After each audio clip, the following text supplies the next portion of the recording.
Chair and head of the investment group at Ariel Investments. He joins me from the library with the candlestick.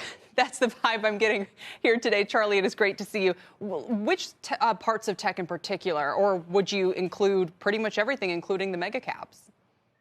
You should sort it by PE. You should sort it by profitability, but then relationship of price to that profitability. So the reason is that a name like Apple is not as badly out of price, out of whack as a name of a company that's not going to make any money for the next 10 years. And that's because of discount rates.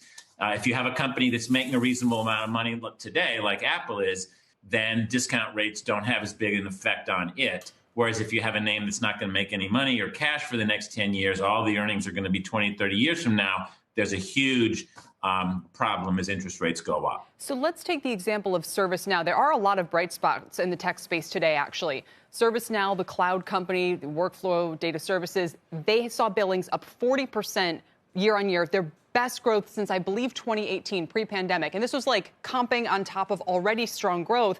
Is it not a sign that some parts of tech are experiencing a secular increase, a sustained increase in demand that should support some of these valuations?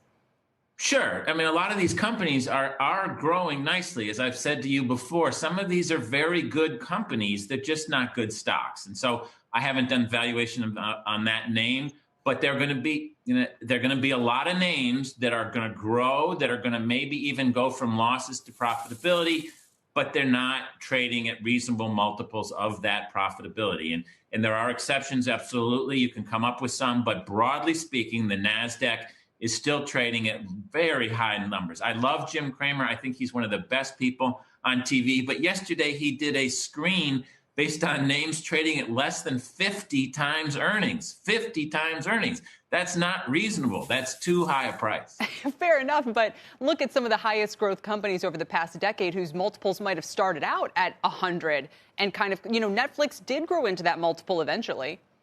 That's exactly right. This has been a wonderful time to be a tech investor. Why? Because for those last 10 years, Kelly, we had ridiculously low interest rates. We had the lowest discount rates in the history of the United States as a country. And that sounds like hyperbole. It's actually factually true. We had never had a 10-year treasury below 1.4% before the last few years. And so now, as we return to more normal interest rates, we're going to have more normal discount rates, and those companies making money in the distant future are going to get brought down to earth. Yeah, and you're talking 3 to 4% on the 10-year, not almost 2%, which everyone's all excited about.